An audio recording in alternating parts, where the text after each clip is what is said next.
이것이 복음이다. 보라 선하고 아름답다. 시편 133편 1절 말씀입니다. 보라 형제가 연합하여 동거함이 어찌 그리 선하고 아름다운고. 교회 모습이죠. 교회 모습이 형제들의 모임이고 서로 연합하고 하나 되고 서로 사랑하고 가정과 같아요.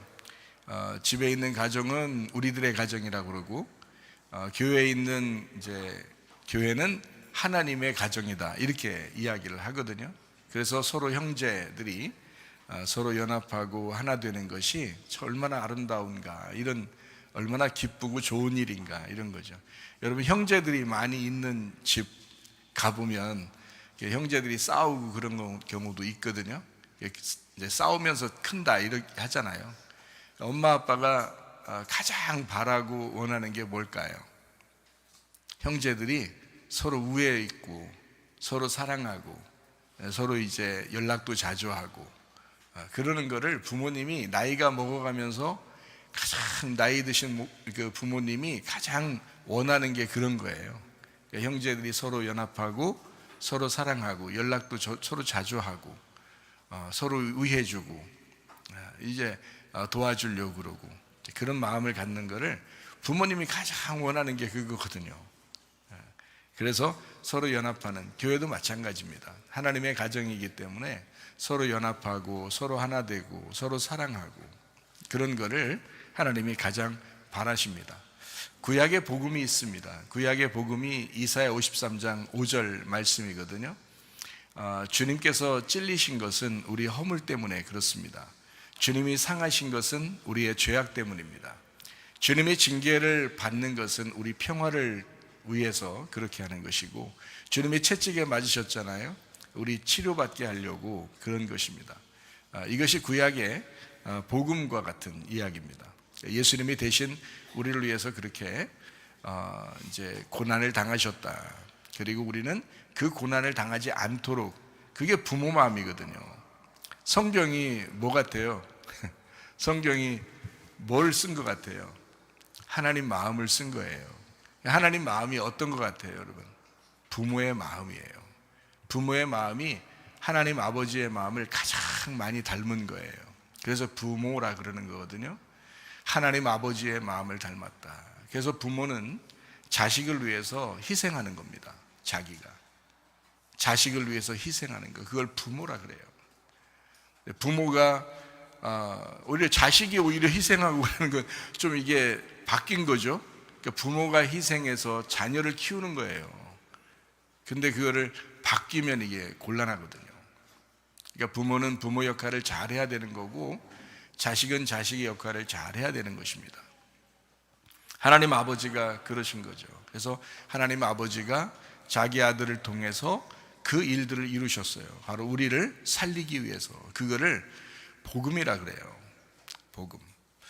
그게 이제 언제 이루어지는 거냐? 고린도후서 6장 2절 말씀에 보니까 은혜 베풀 때에 너에게 듣고 구원의 날에 너를 도왔다 하셨으니 보라 지금이 은혜 받을 만한 때고 보라 지금이 구원받을 만한 때다라고 했습니다. 과거도 미래도 아니고 지금입니다. 지금 나는 어떠하냐? 여러분, 지금 우리는 은혜 가운데 있는가? 지금 우리는 구원 안에 있는가? 이게 중요한 거죠. 앞으로 구원받을 것 같아, 옛날에 나 구원받은 것 같아, 이런 거 아니에요. 지금 어떠하냐? 지금 나는 주님 중심으로 살고 있느냐? 지금 나는 말씀 안에서 살고 있느냐? 지금 나는 구원받고 은혜 안에서 살고 있느냐? 지금 나는 교회 중심으로 살고 있느냐? 지금입니다. 그러니까 여러분, 지금의 믿음, 나를 삭제하는 복음, 나를 삭제시키고 예수 그리스도가 나의 왕이 되시고 나의 주인 되시게 하는 그 믿음, 그게 진짜 믿음이죠. 우리가 마음에 믿고 입으로 고백하면 구원받는다라고 했습니다. 그러니까 마음으로 믿는 거죠. 그리고 입으로 고백하는 겁니다. 무엇이 복음이냐? 복음을 믿어야 되는데, 복음이라는 게 뭐냐면요, 자, 수고하고 무거운 짐을 지는 건 율법이라고 그러고요, 편안하게 주님 안에서 믿음을 갖는 것을 복음이라 이렇게 말을 합니다. 그러니까 구원받는 것은 복음 안에서 구원받는 거죠. 율법은 우리를 구원할 수가 없습니다. 율법은 우리에게 우리의 죄를 드러나게 하는 거예요. 그거를 율법이라고 그러는 거고요. 구원이라고 하는, 복음이라고 하는 것은 우리를 은혜를 베풀어서 구원을 해주는 것을 이야기하는 겁니다. 그래서 성경에서도 옛날 언약이 있고 새 언약이 있다, 구약과 신약이 있다, 이렇게 이야기하는 것이거든요. 그래서 우리가 구원받는다라고 하는 것은 예수 그리스도가 어떠한 분이냐, 예수님은 우리의 치료자가 되시고 회복자가 되시고 우리를 구원하시는 분이다. 이거를 네가 철저하게 받아들여서 그 주님을 받아들여라. 네가 스스로 구원받을 수도 없고 율법으로 구원받을 수도 없어. 하나님 말씀 성경책에 아무리 많이 써놔도 그것 때문에 구원받을 수 있는 게 아니야. 예수 이름을 불러라. 예수를 알아라. 그 예수가 너의 구원자다. 예수가 너의 치료자다. 예수가 너의 회복자다. 그분이 우리와 함께 하신다, 임마누엘 하신다라고 말씀하는 것입니다. 네, 그래서 그 안에서 네가 구원받으면 된다. 자, 세대가 어때요? 정신 차려야 될 세대예요. 지금 뭐 갑자기 이상한 일들이 막 벌어지고요. 나라적으로도 사람이 감당할 수 없는 일들이 막 갑자기 벌어지고 막 이래요. 그 누가 예상이나 하겠습니까? 그러니까 사람은 우리가 믿을 수 없다. 특별히 정치를 믿을 수 있겠습니까? 세상 경제를 믿을 수 있겠습니까? 여러분, 우리의 지식도, 우리의 부유함도, 우리의 명예나 권력도 믿을 수 없습니다. 우리가 믿을 수 있는 것은 예수 그리스도, 예수님 안에서 우리가 거듭나는 거, 그래서 이 세상에서 마음의 천국을 이루는 거예요. 마음의 천국이 의와 평강과 기쁨입니다. 그걸 마음의 천국이라 그래요. 아무리 세상에서 권력 가지면 뭐예요? 아무리 지식 가지면 뭐예요? 아무리 돈이 많으면 뭐예요? 마음이 평안하지 않으면, 마음이 불안하고 두렵고 무서우면, 뭐 남이 어떻게 할까봐 막 겁이 나면 어떻게 사냐고요. 그게 차라리 많이 없어도 좋은데 마음에 평강이 있으면 좋죠. 마음에 의로움, 기쁨이 있으면 그게 천국이라 그러는 거예요. 예. 그러니까 주님을 만나고 은혜 받으면 뭐가 들어오느냐? 먼저 의와 평강과 기쁨이 들어옵니다. 그게 하나님 나라예요. 하나님 나라가 먼저 우리 속에 있어야 합니다. 그래야 마음도 평안해요. 마음 평안해야 여러분 몸도 건강해져요. 마음이 평안하지 않고 불안하고 두렵고 막 슬프고 속상한 일이 많고 그러잖아요. 몸이 망가집니다. 몸이 망가져요. 몸 망가지면 또 의사한테 간다고 또 의사한테 돈을 많이 퍼줘요. 그러면서 또 의사한테 가면 다 해결될 줄 아는데 의사가 어떻게 해결 다 해요? 우리를 만드신 분이 하나님인데 하나님한테 먼저 기도하시라고, 먼저 기도하시고 의사한테도 가라고, 먼저 기도하시고 약도 먹으라고. 아니, 약 먹지 말라는 것도 아니고 의사한테 가지 말라는 것도 아니에요. 아예 가지 마라 이런 거 아니잖아요. 아예 약도 먹지 마라 그러지 않잖아요. 우리 교회에서 그러지 않아요. 약도 먹을 수 있어요. 의사한테 갈 수도 있어요. 그런데 우리의 몸을 가장 잘 아시는, 나를 만드신 하나님에게 먼저 기도하고 하시라 이거야. 기도하시라. 우리 우선순위를 가져야지. 순전히 여러분, 하나님보다 솔직히 말해서 의사 더 믿고 약사를 더 의지하는 사람 있어요 없어요? 여기 하나님보다, 하나님한테 기도하는 것보다 약을 더 믿고 의사를 더 믿고 하는 사람이 있어요 없어요? 여기 문제가 있습니다. 문제 있어요. 그러면 안 돼. 아니, 교회 나와서 예수 믿는다는 사람들이 말해요, 예수님을 항상 우선순위에 둬야지. 먼저 그 나라와 그 일을 구해야지. 그러니까 그게 뭐냐, 우리한테 하나님은 뭐냐면 네 마음이 회복되지 못하면 누가 병을 치료받게 만들겠냐 이거야. 네 마음이 망가지면, 마음이 망가지기 때문에 몸이 망가지는 거예요 여러분. 몸은 처음부터 그냥 망가지는 게 아니에요. 마음이 망가졌기 때문에 몸이 망가지기 시작하는 거예요. 마음을 일으키라고요. 마음을 회복시키라 이 말이에요. 여러분, 정신 상태를 새롭게 가져라. 정신 상태 똑바로 가져라. 이런 말이에요. 어디 그냥 텔레비 이런 데나 그냥 이거 막 무서운 이야기 비상 걸렸다, 그냥 계엄령이 내렸다, 이런 거에 귀를 기울이지 마시고 자기 몸한테, 자기 정신에게 비상계엄을 좀 선포하시라고. 자기 몸에 비상계엄을 선포하시고 자기 정신에 비상계엄을 한번 선포하셔. 그리고 너를 탄핵시켜. 그냥 그게 교회야. 하나님 말씀 왜 들으러 와요?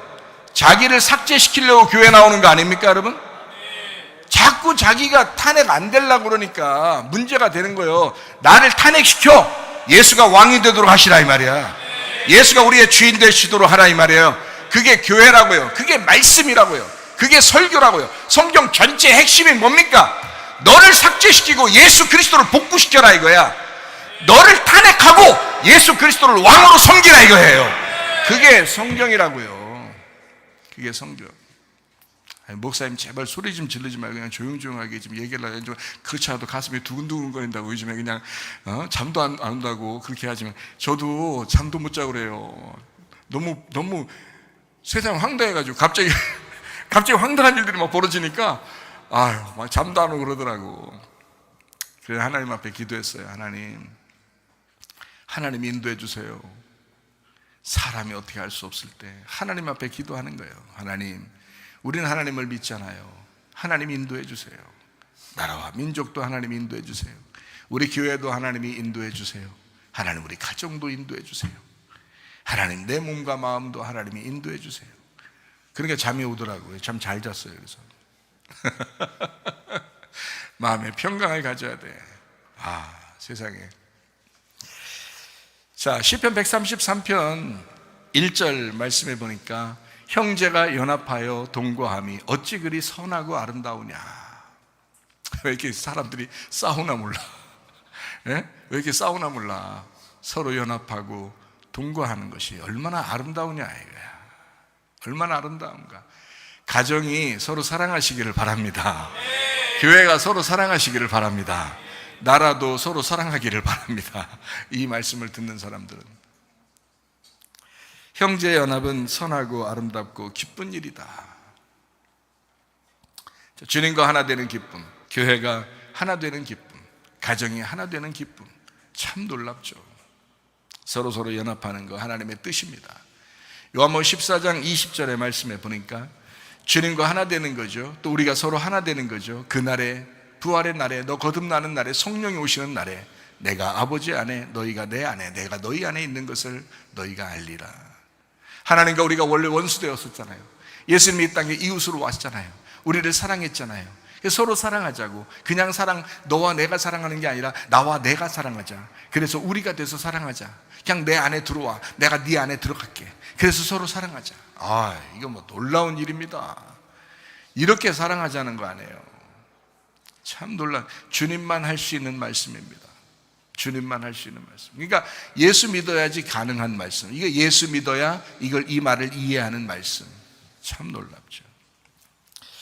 자, 그래서 저는 사람들이 이런 말을 하더라고요. 법대로 해라. 이런 말 많이 듣죠. 요즘 시대에는요, 진짜 그런 말이 저절로 나와. 법대로 해라, 진짜. 법대로 했으면 좋겠다. 이런 말이 저절로 나와요. 왜냐하면 사람들이 불법을 행해. 불법으로 그냥 막 생활한단 말이에요. 불법을 아주 자행하는 거예요. 마지막 때가 되면 사랑이 식어지고 불법이 성행한다 그랬거든요. 법을 법처럼 여기질 않아요. 법 위에 권력을 가지고 그냥 마음대로 한단 말이에요. 여러분, 법대로 해야 합니다. 성경에서 그래서 제가 찾아보니까 성경에 가장 놀라운 법이 나오는데요, 그게 바로 뭐냐면 십계명입니다. 십계명. 그래서 오늘은 여러분에게 십계명을 한번 설명해 드리려고 합니다. 십계명. 성경에서 가장 위대한 법이 있는데, 야, 법대로 해라. 하나님은 언제든지 그 법을 이제 딱 펼쳐놓고서 야, 법대로 해, 그럴 거 아니에요. 이미 써놨으니까, 성경에 써놨으니까 야, 법대로 해, 그럴 거 아니에요. 그래서 오늘은 십계명을 여러분에게 좀 설명하려고 하는데, 십계명을 지키려고 하는 성도가 꽤 있습니다. 여러분도 아마 집에다가 써놓고 지키는 건 아니더라도 성경책에 있으니까 이거를 한번 지켜야지라는 마음을 많이 가질 거예요. 인간이 이거를 지킬 수가 있나 완벽하게? 거의 불가능합니다. 십계명을 지킨다고 하는 것은 거의 불가능해요. 이거를 지키는 게 아니라요, 이거는 살아가는 겁니다. 우리의 삶이에요. 그러니까 십계명이라고 하는 건 어떤 법적으로 지켜야 된다라는 어떤 명령, 이런 게 아니라 사실 우리가 살아가는 생활이에요. 명령인데 우리의 생활 가운데 있는 우리의 생활이에요. 그래서 너 십계명을 잘 알고 그 안에서 생활해야 된다, 이런 말이에요. 그 십계명이에요. 그러니까 무서운 얘기가 아닙니다. 우리의 생활을 얘기하는 거예요. 근데 사람들은 무섭게 한번 지켜보려고 그러는 거예요. 그거 너무 수고하고 무거운 짐이죠. 주님에게 오면 편안하게 쉬고 안식하게 돼 있잖아요. 그래서 하나님 말씀을 정확하게 알면 좋다. 그래서 10계명은 계명으로 지키는 게 아니라 우리의 삶으로 생활하는 것이다. 이렇게 보면 이해가 됩니다. 이게 출애굽기 20장에 나오는 게 10계명이거든요. 출애굽기 20장에 나오는 게 이게 10계명 쭉 10가지가 나와 있어요. 10가지가 나와 있다. 여러분 열이라고 하는 게 여러분 손가락 한번 만져보세요. 손가락 몇 개인가? 하나님이 만드신 손가락이 몇 개예요? 10개죠. 발가락까지 만져볼까요? 발가락까지 만져보면 몇 개가 있나요? 10개입니다. 왜 10개로 만들었을까요? 이 손과 발을 위 손 들으면 위고요. 그리고 발은 아래에 있는 거고요. 위와 아래에 항상 열을 생각하는 거예요. 열. 자, 이게 이제 열이라는 숫자가요, 완전한 숫자입니다. 열이라는 숫자가. 그래서 아브라함이 이삭을 낳을 때도 몇 세에 낳았어요? 100세에 납니다. 그러니까 100이라는 숫자도 열이잖아요. 열. 그러니까 하나라는 숫자가 1인데 거기에다가 0을 하나 붙이면 열이에요. 0을 2개 붙이면 100이고요. 0을 3개 붙이면 1000이 되는 것입니다. 그러니까 양이 있는데 그 중에 하나를 잃어버리면 99마리예요. 그러면 목자는 어떻게 해야 돼? 한 마리를 굳이 찾아와야 되는 거예요. 여러분 같으면 그래 하겠어요? 안 하겠어요? 안 해요. 왜냐하면 99마리가 들에 있잖아. 들에 두면은 지금 99마리가 위험하단 말이에요. 그죠? 이리 때도 있을 것이고, 그죠? 들판에 그냥 두고 한 마리를 굳이 목자가 찾으러 갔어. 그래서 굳이 데리고 와. 왜 그럴까요? 99마리는 99개가 있어도 완전하지가 않은 거예요. 한 마리가 꼭 와야 100이 되니까 그게 완전하기 때문에 한 마리를 굳이 데려오는 거예요. 99마리가 위험한데도 한 마리를 굳이 데려와야 그게 완전한 100이 되기 때문에 그런 거거든요. 그러니까 하나를 꼭 채워내야 돼. 여러분 한 사람에게는 나는 자기 자신을 얘기합니다. 자기 자신 나는 하나예요. 그렇죠? 이 세상에서 자기가 하나예요? 여러 사람이에요? 자기는 하나죠. 하나님 보실 때도 나를 어떻게 볼까요? 나 하나로 보겠죠. 그죠? 뭉탱이로 보는 게 아닙니다. 나를 하나로 볼 거란 말이에요. 그러면 굳이 나를 찾겠어요? 안 찾겠어요? 굳이 나를 찾아야 열이 되는 거예요. 그러니까 굳이 나와 함께 열이 되자는 거예요. 그게 주님이십니다. 그래서요, 하나, 열, 백, 천, 이거는 같은 의미예요. 천년왕국도 같은 의미예요. 100마리 양이 있었는데 99마리가 있는데 한 마리 찾아와야 된다. 굳이 찾아와야 되는 거예요. 100을 채우려면. 아브라함이 굳이 100세에 이삭 아들을 낳아야 되는 거예요. 그리고 10 드라크마가 있는데 하나를 잃어버렸어요. 그러니까 어떤 사람이 그러대요. 결혼할 때 예물이랍니다. 이게 10 드라크마가 이렇게 10개로 이렇게 동전을 10개로 이렇게 해가지고요, 묶어가지고 목걸이 같은 걸 만들어준대요. 그 신랑이 신부한테. 근데 그 중에서 하나를 잃어버렸대요. 그러면 결혼이 파혼된다고 그런 얘기 있더라고요. 그런 진짜 문화가 있는지 잘 모르죠. 저희들은 그렇게 결혼한 사람들은 아니니까 반지 하나씩 껴주고 그냥 결혼하고 그러잖아요. 근데 그때는 그랬는지 모르겠어요. 근데 10 드라크마가 있는데 하나 드라크마를 잃어버렸대요. 그러니까 여자가 너무 당황해서 집안 구석구석 다 찾아가지고 하나를 일부러 찾았느니라 그랬어요.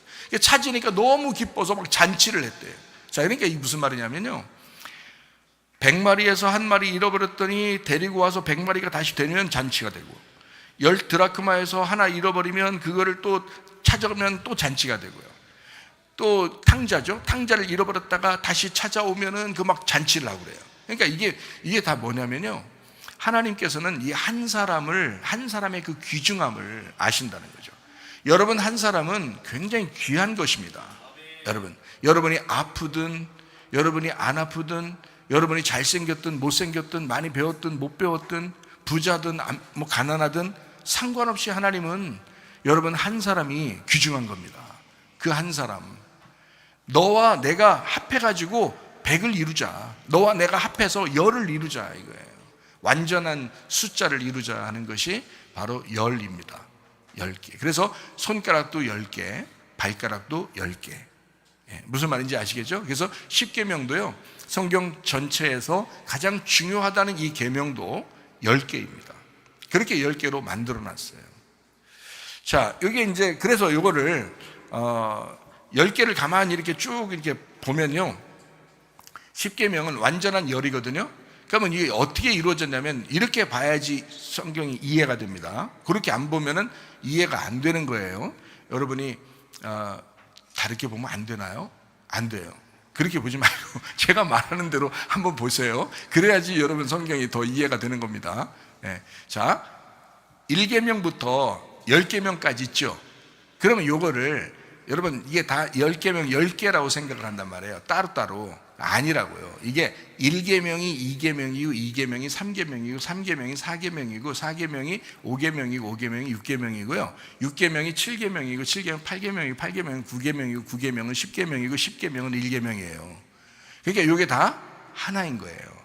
그러니까 1계명이 5계명도 되고요. 2계명이 4계명도 되는 거고요. 7계명이 3계명도 되는 거고요. 1계명이 10계명도 되는 거고 10계명이 1계명도 되는 거예요. 이게 다 하나인 거예요.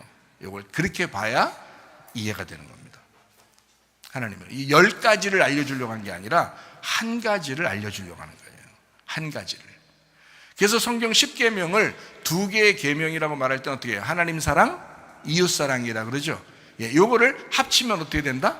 예수님이 와가지고 내가 3계명을 줄게 그러잖아요. 3계명을 주면 뭐라고 돼? 그걸 서로 사랑하라 그러잖아요. 그러니까 하나님 사랑, 이웃 사랑을 합해서 서로 사랑하라, 사랑 하나예요.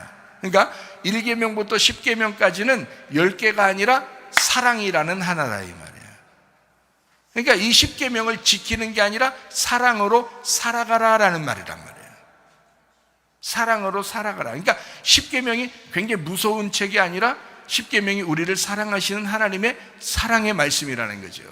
그렇게 성경을 봐야 생명의 말씀으로 보는 겁니다. 10계명 안 지키면 사람들이 왜 저 사람은 10계명 안 지킬까? 이러면 이제 선악과로 나누는 거예요. 그 선악과지 그게. 비판하거나 판단하는 거잖아요. 너 잘났네, 네가 잘났네, 내가 잘났네 막 이런단 말이에요. 그게 아니고 서로 사랑하는 거예요. 이게 서로 사랑하라고 하나로 뭉쳐놓은 것입니다. 이거를 10계명이라고 이야기하는 것입니다. 자, 첫 번째 계명이 뭐예요? 주님 이외에 다른 신 두지 말라 그랬죠. 두 번째 계명이 뭐예요? 우상을 만들지 말라 그랬죠. 세 번째 계명이 뭐예요? 하나님의 이름을 함부로 부르거나 망령되 행하지 말라 그러죠. 4계명이 뭐죠? 네 번째가 안식일을 거룩하게 지켜라 그랬죠. 다섯 번째가 뭐예요? 부모를 공경하라는 얘기입니다. 그리고 여섯 번째가 뭘까요? 살인하지 말라고 그랬어요. 그 다음에 일곱 번째가 뭐예요? 간음하지 말라고 그럽니다. 여덟 번째가 뭐예요? 도둑질하지 말라고 그럽니다. 아홉 번째가 뭐예요? 거짓 증거하지 마라, 거짓말 치지 마라 그런 말이고요. 열 번째는 뭐예요? 탐내지 말라 이렇게 되어 있습니다. 탐욕 부리면 안 된다 이렇게 탐욕 부리지 마라 이런 얘기죠. 자, 그러면 이제 이것을 한번 가만히 한번 생각해 봅시다. 첫 번째 계명이 뭐라고요? 주님 앞에서 다른 신을 섬기려고 하지 마라. 주님 앞에서 다른 신을 믿지 마라 이런 말이죠. 자, 두 번째 계명은 뭐라고요? 아무 형상이든지 만들지 마라. 뭐 하지 말라는 거예요? 우상 숭배하지 마라 이런 말이죠. 우상 숭배하지 말라는 말도 하나님 이외에 다른 걸 두지 마라는 말하고 똑같은 거죠. 그렇죠? 자, 세 번째 계명이 뭐죠? 주님의 이름을 헛되게 부르지 마라. 자, 뭐예요? 주님의 이름을 존중히 여겨야 된다라는 그런 말이죠. 다른 거 신을 두지 마라, 우상 숭배하지 마라, 주님의 이름을 존중해라 같은 말이잖아요. 그렇죠? 네 번째 뭐라고요? 안식일을 거룩하게 지켜라 그랬죠. 안식일을 거룩하게 지켜라. 그러면 이제 안식일 거룩하게 지키면 끝나야 되는데, 그래서 구약 성경에는 막 안식일을 정말 거룩하게 지켰거든요.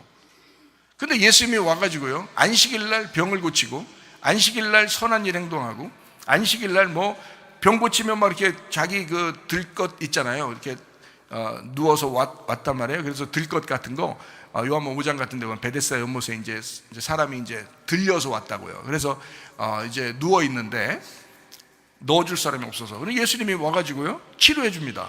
그래서 어떻게 해요? 이 사람이 너무 좋으니까 자기를 들고 왔던 그 들 것을 자기가 들고 이제 가는 거예요. 근데 안식일 날에 들고 다니면 안 되거든요. 이런 건 짐이 되는 거고, 이게 수고하는 거고, 이게 율법에 어긋나는 거거든요. 그래서 이제 안 된다고 그러는 거지, 사람들이. 그러니까 안식일을 범하고 안식일을 지키지 않았다 그래가지고 구약에 있는 사람들이 예수님을 십자가에 매달아 죽인 거예요. 안식일 안 지켰다고. 근데 예수님은 뭘 가르쳐 주려고 했던 거예요? 누가복음 6장 5절 말씀에 뭐라고 되어 있냐면, 또 이르시되 인자는 안식일의 주인이라, 요걸 가르쳐 주고 싶었던 거거든요. 안식일 날 자기한테 오면 평안해지는 거야. 안식일 날 자기한테 오면 치료받는 거야. 안식일 날 너희가 나한테 오면 회복되는 거야. 이걸 가르쳐 주고 싶은데 사람들은 그 안식일 날이라는 그 날을 지켰단 말이에요. 안식일 날을 안 지키면 다 죽이려고 그러고, 안식일 날을 지키려고 굉장히 노력했다는 거죠. 근데 예수님은 그렇게 말하지 아니하고, 안식일은 내가 주인이야. 내가 있는 데가 안식일이야. 이런 거죠. 내가 있으면 거기가 안식, 쉬는 거야. 너의 일을 쉬고 나의 일을 하는 날이야. 그래서 예수님이 자기 일을 하잖아요. 그게 안식일이라고요. 사람들은 그걸 이해를 못했다. 안식일이라고 하는 그 의미를 잘 몰랐다. 그러니까 안식일을 거룩하게 지켜라라고 하는 말은 다른 말로 말하면 뭐예요? 하나님 중심으로 살아라. 주님 중심으로 살면 좋겠다라는 그런 말씀이거든요. 자, 그리고 부모를 공경하라라고 합니다. 부모를 공경하라라고, 부모 공경해야 돼, 안 해야 돼요? 부모 공경해야 되죠. 부모가 못났어도 부모예요. 이해가 되십니까? 못났어도 부모야. 부모 없이 네가 나왔나? 부모는 못났어도 부모예요. 부모를 공경해야 돼. 그럼 여기 있는 부모님들은 이제 나는 그럼 아무렇게나 살아도 나는 공경받겠구나 이렇게 그렇게 생각하면 안 돼요. 여러분, 아무렇게나 사는데 자녀들이 막 공경해야 돼? 여러분, 룻하고요, 룻이라는 사람하고 나오미라는 사람이 있습니다. 자, 룻이라는 사람이 나오미를 따라왔어요, 안 따라왔어요? 따라왔죠. 자기 집을 다 떠나서 따라온 겁니다. 자기 남편도 죽었어요. 그죠? 근데 그 모압 땅을 떠나서 시어머니를 따라서 왔어요. 이 며느리가. 왜 따라왔어요? 시어머니 뭐가 좋아서 따라왔어요? 며느리가 시어머니, 그렇지 않아도 남편도 죽었는데 따로 시집 가면 되는데, 그리고 그 시어머니가 그랬어요. 시어머니 아주 쿨해, 굉장히 쿨해. 야, 며느리야, 시집 따로 가. 야, 남편도 죽었는데 이제 나 따라오지 말고 시집 따로 가라. 그러면 끝난다. 근데 그 룻이라는 여자가 굳이 자기는 시어머니를 따라가겠다는 거야. 거기서 딱 헤어졌으면 룻이라는 여자 끝났죠. 근데 거기서 굳이 시어머니를 따라왔어요. 어떻게 된 거예요? 룻이라는 여자는 시어머니라는 나오미를 신뢰한 겁니다. 시어머니라는 나오미가 괜찮은 사람이었던 거예요. 그 사람이 괜찮은 사람이니까 따라가는 거지. 그 사람이 맨날 며느리 막 구박하고 그러면 따라가겠어요? 잘 됐지, 남편도 죽었지, 또 시어머니도 자기 지금 가서 따로 시집 가라고 그러지. 얼마나 잘 된 거예요? 네, 알겠습니다, 이번에 순종하겠습니다, 이러면서 그냥 가면 되는데, 아이고, 이 여자는 안 그랬어요. 막 치맛자락을 붙들었더랬어요. 치맛자락을 붙들고 나는 어머니를 떠나지 않겠습니다. 어머니의 하나님이 나의 하나님이 될 것입니다. 이러면서 붙들고 갔어요. 이 나오미라는 여자가 어떤 사람이었다는 거예요? 믿음이 있는 사람이었다는 거예요. 룻이라는 여자가 나오미 따라와서 어떻게 됐어요? 보아스 만나가지고요, 다윗 왕이 출산되는 조상이 됐습니다. 룻이라는 여자가요. 그리고 나중에는 예수님이 나오는 집안의 조상이 된 거예요. 룻이라는 여자가 나오미 잘 따라와가지고. 그러면 보세요, 나오미 같은 부모냐 이거야. 여러분 나오미 같은 부모가 돼야지. 나오미는요, 룻을 위해서 모든 걸 희생하고 싶어 했습니다. 그런 부모가 돼야 따르는 거지. 부모 공경? 내가 아무렇게나 행동해도 자식이 부모를 공경해야 돼요? 내가 아무렇게나 행동해도? 그렇지 않아요. 부모님들은 먼저 모범을 보여야 돼요. 믿음으로 모범을 보여야 돼요. 부모님들은 기도하는 사람들이 되셔야 합니다. 부모님들은 자기가 모범이 돼야 돼요. 자식들에게 모범이 돼야 돼요. 아무렇게나 부모 공경하라니까 성경에 부모 공경하라 했잖아. 그러면 다른 말도 있어요. 부모님은 자녀를 노엽게 하면 안 된다고 돼 있어요. 자녀를 승질나게 하면 안 된다는 말이에요. 그렇게 성경은 왜 같이 돼 있는데 왜 한쪽만 보냐고. 부모 공경해야 돼, 이거 법이잖아, 뭐 이렇게 법대로 해봐요. 법대로. 그러면 법대로 그 부모가 어떤 거냐라고 하는 것이 성경에 나와 있는 건데요.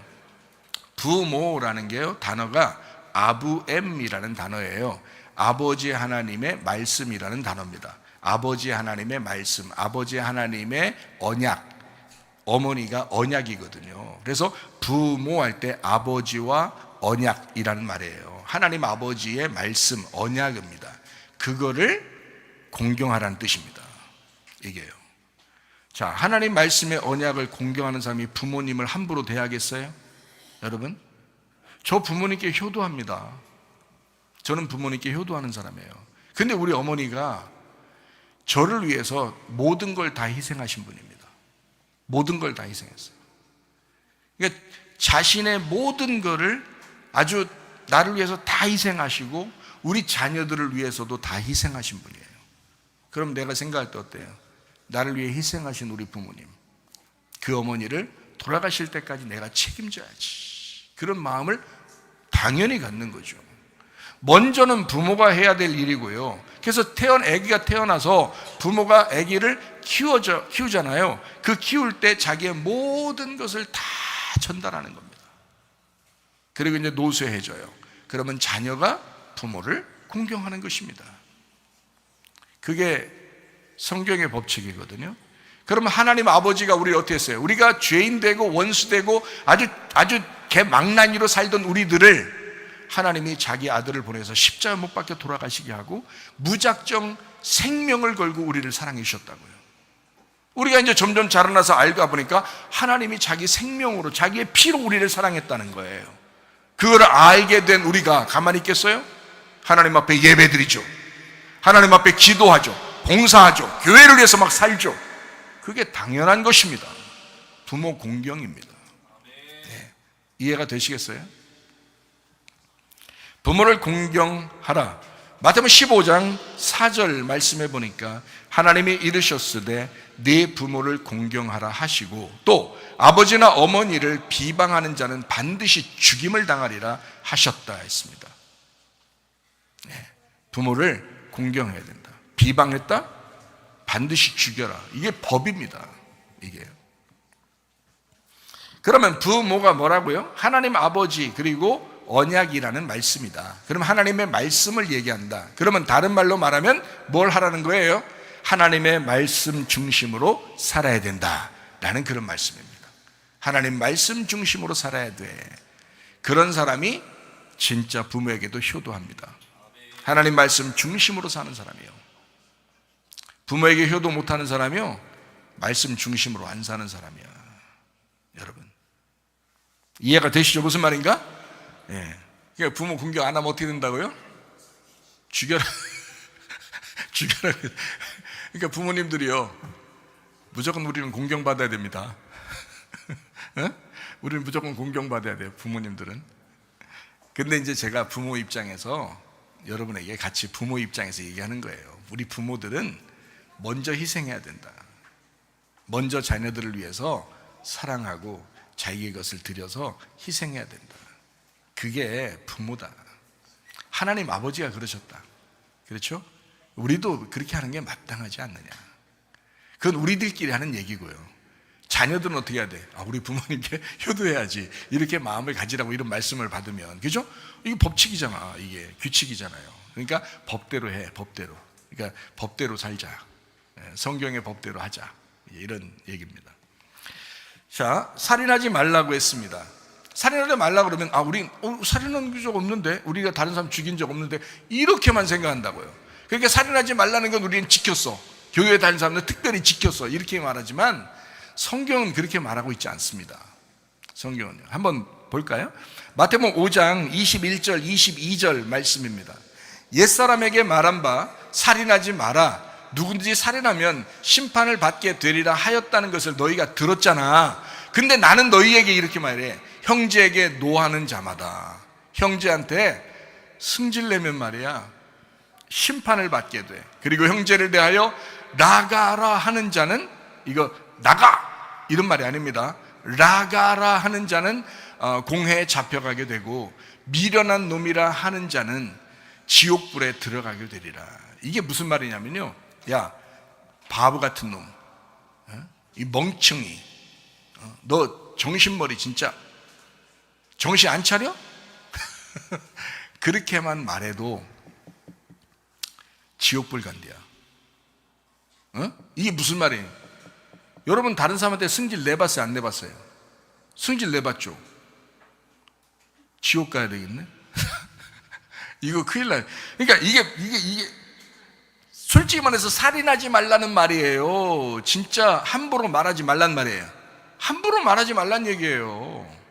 함부로 말하지 말란 말. 자, 그러면 함부로 말하면 이걸 뭐라 그런다?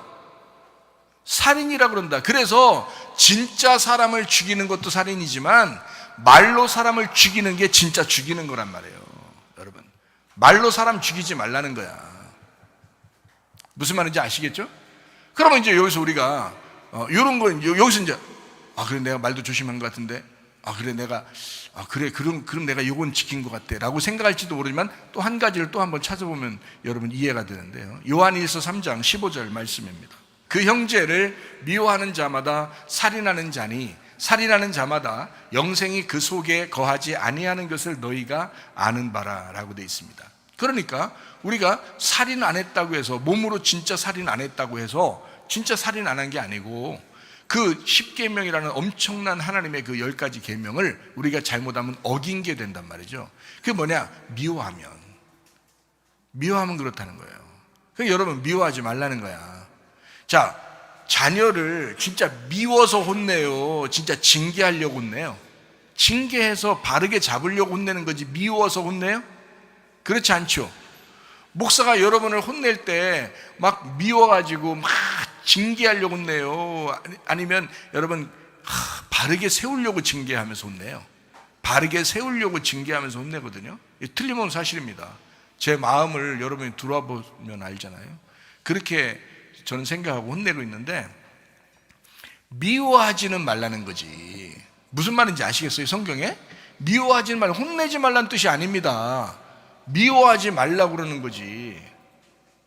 자, 예를 들어서 목사님한테 막 누가 반대해. 목사님을 뒤에서 비방하고 막 도전하고 비판하고 막 이러면서 막 그래봐. 예를 들어서. 그러면 목사는 어떻게 해야 돼?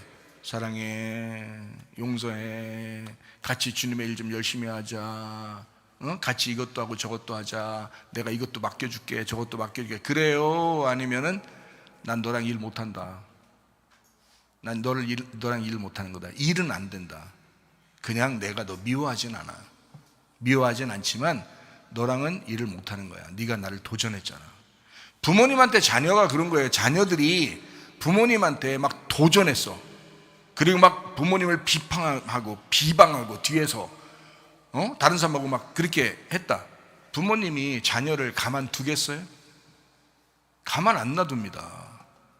그거는 부모의 정신을 모르는 거야. 같이 일을 할 수 있겠어요? 이 아이가, 자녀가 클 때까지, 이 아이가 장성해서 부모님의 마음을 이해할 때까지 가만둬요. 같이 일 못하는 겁니다. 자녀라 할지라도.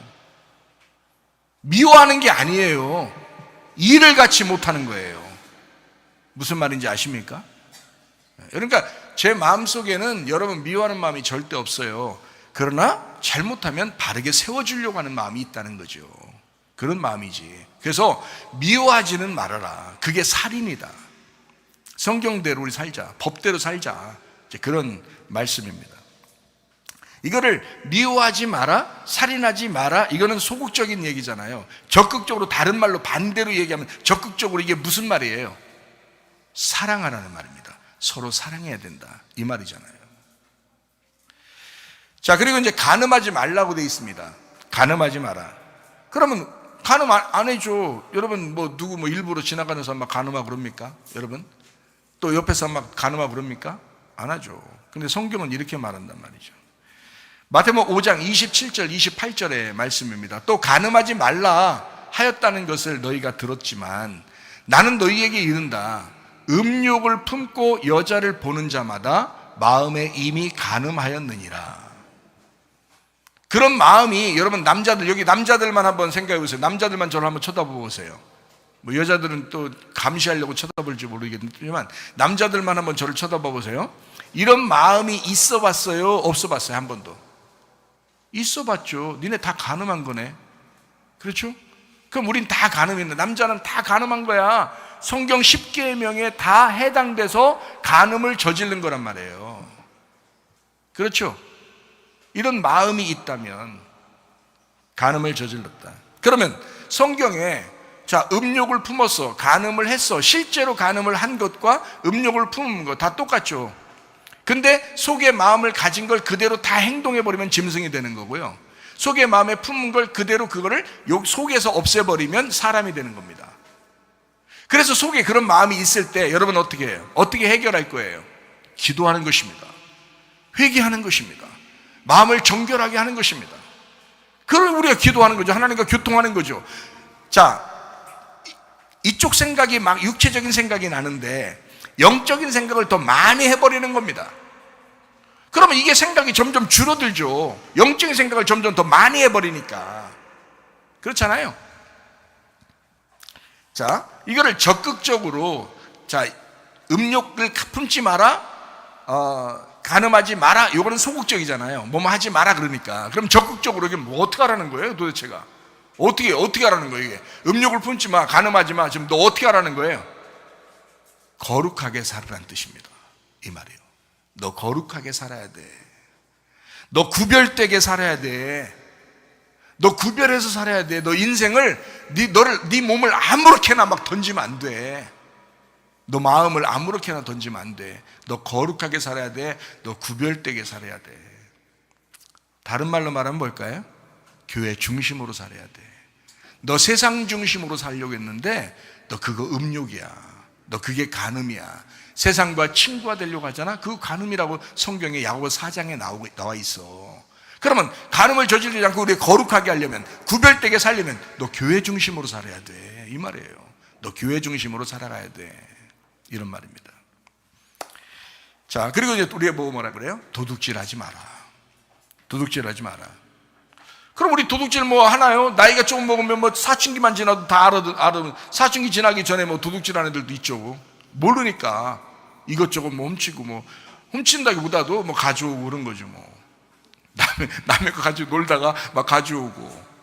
우리 교회 애들도 뭐 다 그러죠. 뭐 우리 교회 애들도 조그만 애들 그 옆에 다른 사람이 가져온 거 그거 가지고 놀다가 그거 가지고 집에 자기 엄마 가방에 집어넣고 가져가고. 우리 집에 와가지고 놀다가 우리 집 저기 테레비 리모컨 가방에 집어넣고 간 애도 있어요. 한참 찾았네 진짜. 그 리모컨 찾는데 한참 찾았는데 나중에 알고 보니까 딴 집 가 있는 거야. 애기가 엄마 가방에 집어넣고 가버리고 가지고. 도둑이죠. 모르고 가져간 거예요. 자, 도둑질 우리 사춘기 지나면 도둑질 해요, 안 해요? 안 한단 말이에요. 그러면 성경은 뭐라고 말해요? 성경은 골로새서 3장 5절 말씀에 이렇게 말하고 있습니다. 그러므로 땅에 있는 지체를 죽여라. 곧 음란과 부정과 사욕과 악한 정욕과 탐심이니 탐심은 우상 숭배니라. 자, 도둑질하는 것이 그냥 도둑질이 아니라 이게 우상 숭배하는 거야. 그게 탐욕이야. 그게 선악과 먹은 거야. 그게 도둑질하는 게. 선악과 먹지 말라고 그랬더니, 하나님 거라고 먹지 말라고 그랬더니 그걸 갖다 홀딱 따먹어요. 뱀의 이야기를 듣고. 그게 어떻게 된 거예요? 그 도둑질이잖아요. 하나님 먹지 말라 한 거를 자꾸 먹는단 말이에요. 도둑질, 그 탐욕, 그게 우상 숭배라고요. 선악과를 먹은 것이다. 그러면 도둑질하지 말라, 이건 소극적이잖아요. 그럼 적극적으로 뭐 하라는 거, 어떻게 살아라는 거 우리 보고? 선교하고 구제하며 살아라는 거예요. 선교하며 구제하며 살아라. 우리 보고요. 자, 그리고 거짓 증거하지 마라 그랬습니다. 거짓 증거하지 마라. 자, 거짓말 우리 잘 안 하죠. 거짓말은 우리 교회에서는 진짜 싫어합니다. 저도 진짜 싫어합니다. 거짓말 한 거를 발각됐다? 그러면요 그 사람하고 일 절대 안 합니다. 저는요. 거짓말한 사람. 우리 자녀라도 마찬가지예요. 우리 자녀라도 거짓말하면 저는 일 안 합니다. 같이 진실해야 돼요. 정직해야 돼요. 같이 동역하려면요, 일을 하려면 정직해야 돼요. 근데 그냥 뭐 어쩌다 교회 한 번씩 나오고 뭐 그냥 뭐 가고 그러면 거짓말 해도 돼요. 저만 피해 안 당하면 되는 거지. 근데 같이 일하려면요, 거짓말은 눈꼽만큼도 있어서는 안 됩니다. 진실해야 돼요. 내가 여러분에게 진실해야지 나를 믿고 신뢰하고 서로 같이 약속을 이행하고 뭔가 실천하고 뭔가 순종하고 같이 하지. 내가 맨날 여러분한테 거짓말 치고 그러면 그 사람이 나하고 일하고 싶겠어요? 안 하죠. 그러면 여러분이 만약에 나한테 거짓말 친다고 생각해요. 목사님한테 목사님이 용서하고 그냥 계속 그냥 거짓말 쳐도 괜찮아, 나중에도 또 그럴 수 있지만 괜찮아 이러면서 일할 수 있겠어요? 일 안 합니다. 저는요. 그런 사람. 아니 거짓말 안 치는 사람도 여러 명 있는데 그 사람 쓰면 되는 거지. 그 사람 보고 같이 일하자 하면 되는 거지. 뭘 일부러 거짓말 치는 사람을 갖다가 뭐 일합니까? 같이 생각해 보세요. 말도 안 되는 소리죠. 자, 성경에 거짓 증거하지 마라. 요한복음 8장 44절 말씀, 너희는 너희 아비 마귀에게서 났으니 너희 아비의 욕심대로 너희도 행하고자 하느니라. 그는 처음부터 살인한 자요, 진리가 그 속에 없으므로 진리에 서지 못하고 거짓을 말할 때마다 제 것으로 말하느니 이는 그가 거짓말쟁이요 거짓의 아비가 되었습니다. 여러분, 거짓말 치는 사람은요, 철저하게 회개하셔야 합니다. 거짓말 치는 사람은 조금이라도 속에 거짓말이 나오는 것 같다, 그러면 외식하는 것 같다, 그러면 철저하게 회개하셔야 돼요. 이거요. 완전 죽어야 돼요. 완전 죽어서 다시 부활해야 됩니다. 거짓말은 마귀가 들어왔기 때문에 그래요. 마귀와 하나가 됐기 때문에. 자기 것으로, 거짓말을 자기 것으로 얘기한다 이 말이에요. 왜? 자기가 됐으니까 그런 거야. 거짓말이 자기가 된 거야. 그래서 거짓말. 그러니까 여러분이 진리를 말하려면 어떻게 돼? 여러분 속에 진리가 돼야 돼. 그러면 진리를 말할 수 있는 거잖아요. 그러니까 진실한 걸 자꾸 말하기 시작해야 돼요. 여러분, 뭐 혼날 것 같아서 거짓말해? 그것도 핑계입니다. 그거는 외식적인 거잖아요. 외식적인 거. 그래서 결핍 있는 사람들이 거짓말을 잘합니다. 외식적이고 자기를 포장하고 자기를 잘 보이려고 해야 되니까, 다른 사람에게 자기를 포장해서 잘 보이려고 하다 보니까 거짓말을 해서 그 순간을 넘어가고 하려고 하는 거죠. 문제가 있습니다. 거짓말 치면 안 됩니다. 네. 거짓 증거하지 마라. 진리가 없으면 거짓말입니다. 진리가 없는 걸 거짓말쟁이라고 그렇게 말해요. 진리가 없는 걸 거짓말쟁이다. 자, 요한복음 15장 26절 말씀입니다. 내가 아버지께로부터 너희에게 보낼 보혜사 곧 아버지께로부터 나오시는 진리의 성령이 오실 때에 그가 나를 증언하실 것이요. 자, 아무 때나 예수님을 증언하는 게 아니라 진리의 성령이 오셔야 예수님을 증언할 수가 있다라는 겁니다. 진리의 성령이 오셔야. 그래서 진리의 성령이 오신다. 반대말 거짓말. 그래서 거짓말 치지 마라. 진리의 성령이 오게 해서 진리의 말을 해야 된다라는 말입니다. 다른 말로 말하면 뱀의 말을 듣지 말고 예수님의 말씀을 들어라, 그 말이죠. 선악과 말씀으로 살지 말고 생명과 말씀으로 살아라, 그런 말입니다. 율법을 넘어서서 진리의 복음을 얘기하면서 살아라. 거짓 증거하지 말고 복음으로 말하며 살아라. 무슨 말인지 아시겠죠? 자, 그러면 이제 또 탐내지 말라라고 되어 있습니다. 탐내지 말라라고 하는 건 골로새 3장 5절 말씀을 우리가 읽었었죠. 똑같은 말씀입니다. 탐내지 말라, 도둑질하지 말라, 같은 거잖아요. 탐내지 말라. 그러므로 땅에 있는 지체를 죽여라. 곧 음란과 부정과 사욕과 악한 정욕과 탐심이니 탐심은 우상 숭배니라. 우상 숭배하지 말고 뭐 중심으로 살아라? 교회 중심으로 살아라. 말씀 중심으로 살아라. 하나님 중심으로 살아라. 자, 너 탐내지 말고 선악과 먹지 말고 생명나무 먹고 살아라, 이런 거거든요. 자, 10계명을 여러분 지켜야 돼요, 안 지켜야 돼요? 지켜야죠. 법대로 하는 거니까. 이게 말씀이니까. 근데 의미를 모르고 그냥 하면 겉으로만 지킨단 말이에요. 그러니까 10계명을 꼭 지켜야 합니다.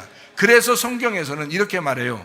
로마서 8장 2절 말씀에 이렇게 말합니다. 이는 그리스도 예수 안에 있는 생명의 성령의 법이 죄와 사망의 법에서 너를 해방하였습니다. 자, 뭐에서 해방했다는 거예요? 율법에서 너를 해방했다는 말이고요. 생명의 성령의 법이 있다는 거예요. 그게 복음이라는 겁니다.